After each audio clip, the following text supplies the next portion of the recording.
we signed the Kenya-China Joint Vision, which is already a guide to our policies and programs in the next 60 years, with the ultimate goal of achieving our leaders' shared vision of building a closer community with a shared future. The strategic partnership between Kenya and China underlines the strength of our diplomatic relations over the past 6 decades. We achieved an important milestone in 2017 when China elevated bilateral relations with Kenya to a comprehensive strategic partnership that manifested our mutual trust, respect, and benefits for the people of Kenya and China. It is gratifying to note that both governments have institutionalized the joint technical teams for purposes of implementing the joint vision.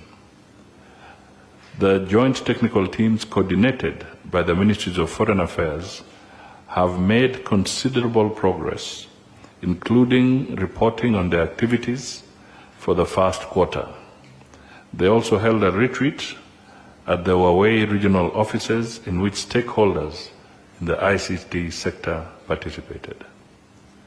The involvement of the private sector and the larger community, including the media and the general Kenya-China communities, will further promote this initiative. Today, we have an opportunity here in the East Africa region. Your Excellencies, ladies and gentlemen, as you are aware, the Forum on China-Africa Cooperation, FOCAC, will take place in Beijing on September 4th to 6th, 2024. The FOCAC, which takes place every 3 years, includes a meeting of senior officials, a ministerial conference, and the heads of state and government summit, all co-chaired by China and an African country. Given China's position as Africa's largest trading partner, FOCAC provides an important cooperation platform where Africa and China hold consultations at equal levels, reinforcing understanding and building consensus on critical decisions. The ultimate aim is to strengthen the friendship and cooperation for a people-centered win-win situation. One of the key elements of the FOCAC is that it defines political and economic cooperation between Africa and China in a sustainable and consistent manner.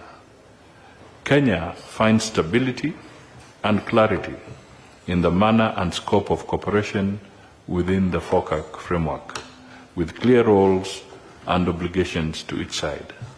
Affordable financing for sustainable development, a decade for Africa, green financing, peace and security, and people-to-people contacts and cooperation for the joint vision closer.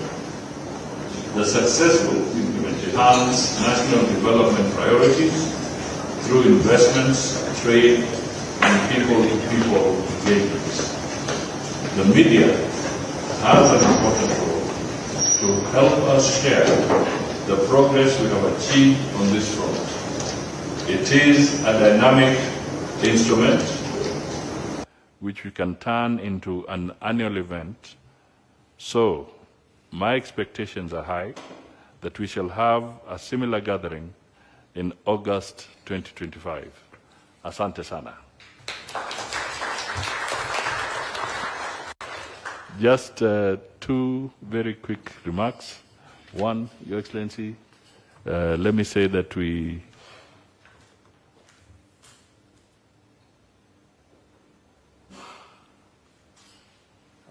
good. Yes, I'll come back to this. Let me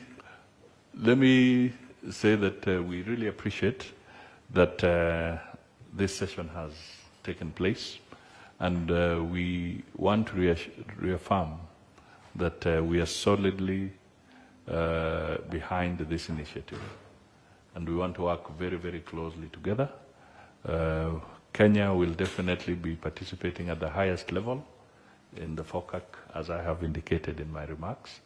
And we know it will be successful like the other previous events that have been held. So we are clear that our partnership is growing strength to strength. Initial remarks that you did make created your confidence in the country. That was very, very important. And the fact that you are also pronouncing your commitment to continue investing and doing business for us, I'm happy that the Chinese business community and invest for that initiative. I hope somewhere along the line we'll be sharing their very good statements made by the ones who had an opportunity to speak.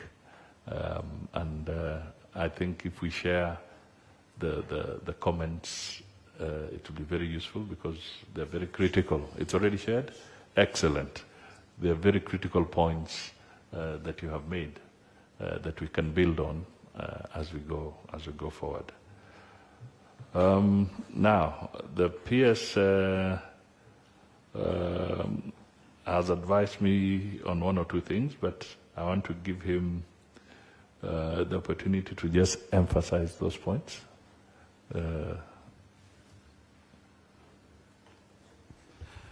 Thank you very much, Your Excellency, Prime Cabinet Secretary. And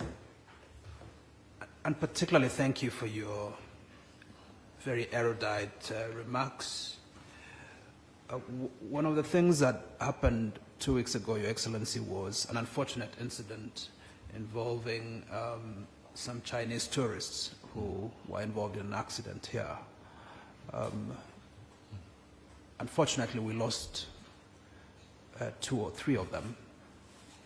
But the several of them who were injured were taken to hospital at the Aga Khan Hospital. And Ambassador Zhu and myself visited them. And I'm really happy to have received a report this morning about their recovery.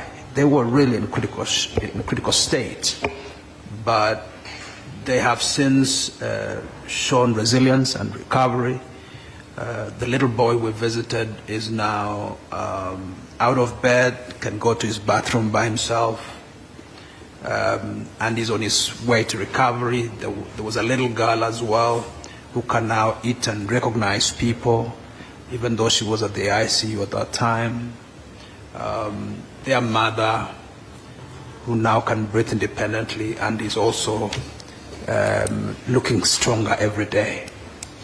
All that to say, Your Excellency, that despite the challenges raised by our brother representing the tourism sector, I think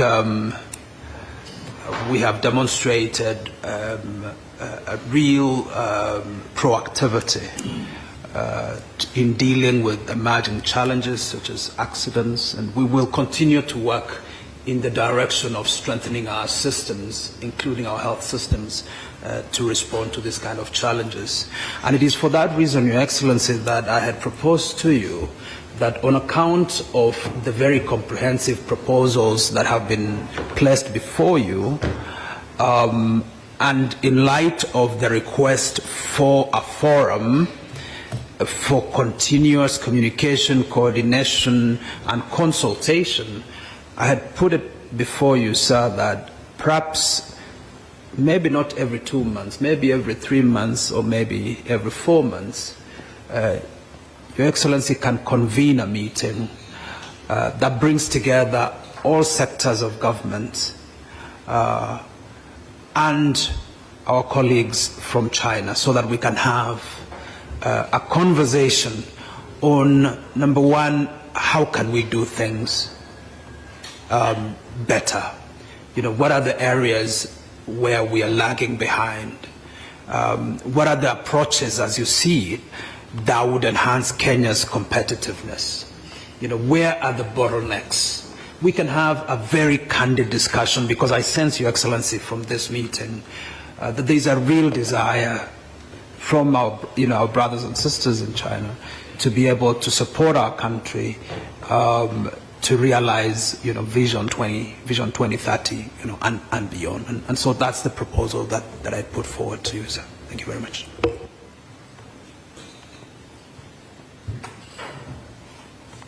I just want to add a few words on the tragic accident. The PS, my fellow countrymen told me, without the support, help, assistance of the local people, the injured could not be transported to Aga Khan hospital as quickly as possible. So it is saved lives. And second, the next day, another accident took place in your neighboring countries, Tanzania. Yet, the patients, the injured, are now all in Nairobi hospital for treatment. So, to see how we can deal with the gaps and accelerate that participation. So I think that would be a good idea. Yeah. And may I say congratulations to Wekesa. Wekesa actually spoke my language. So that was very good. Umejaribu kabisa.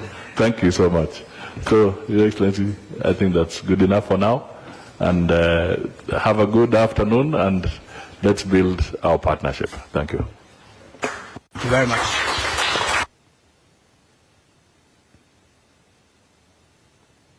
You've been very generous with us, and you've allowed us to have